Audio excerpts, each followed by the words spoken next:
Ashutosh Mahajan बायोफॅक्टर company प्रतिनिधी. आज आपण अरुण सोनवणे यांच्या भेंडीच्या प्लॉटवर आलो आहे.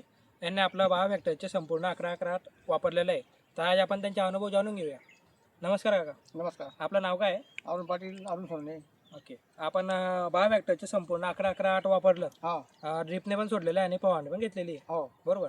तर आज आपण कसं काय फरक वगैरे तुम्हाला दिसून आला? फरक म्हणजे माल द्यायला लागला, फुगडी लागायला लागली, भेंडी चांगली टिकायला लागली टवटात. आणि जी तुमच्या हार्वेस्टिंग तोडणे वगैरे चांगले वाढते वाढते ना. सुरुवातीला किती कॅरेट निघत होते एक सुरुवातीला?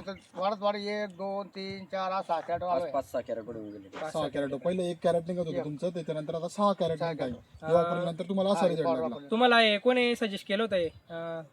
हे आपलं वाडेवाले आहेत ना, आपला वडावाले वैभव वैभव कृषी केंद्र त्यांनी बाळासाहेब. त्यांनी सहकार्य ते केलं. प्लॉट व्हिजिट करत असता वैभव कृषी केंद्रावाल्याचे मालक आहे ना, जे प्लॉट व्हिजिट करत असता त्यांनी यांना सजेशन केलं होतं की 11-11 तुम्ही वापरा. त्यांना रिझल्ट कसे लागले ते त्यांनी सांगितलं तुम्हाला. आता वैभव दादा बोलतील. नमस्कार, मी बाळासाहेब पाटील, वैभव कृषी केंद्र वागडी. अरुण दादांनी स्प्रेद्वारे सुद्धा 11-11 वापरलेला आहे आणि ड्रिपमधून सुद्धा सोडलेला आहे. पहिले अगोदर प्लॉटची अवस्था पहिले काय होती? अगोदर प्लॉटची अवस्था म्हणजे एकदम खुरगटल्यासारखा प्लॉट होता आणि त्याच्यावर मावा वगैरेचा पण अटॅक होता. मग आपण त्यांना स्प्रे वगैरे दिला, त्यानंतर ड्रिपमधून 11-11 दिलं, त्यानंतर कॅनमॅग वगैरे पण दिलं. हो. तेव्हापासून वाढ वगैरे पण झाली आणि फ्लॉरिंगची पण सुद्धा सुधारणा भरपूर प्रमाणात झाली. आणि सुरुवातीला 1-1 कॅरेट काहीतरी निघत होतं, आज 5-5, 6-6 कॅरेटवर काढताय.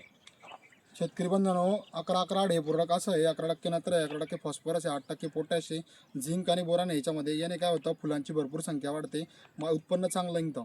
हे 50 मिली प्रतिपंप वापरायचं आहे भेंडी या पिकासाठी, वांग्या या पिकासाठी.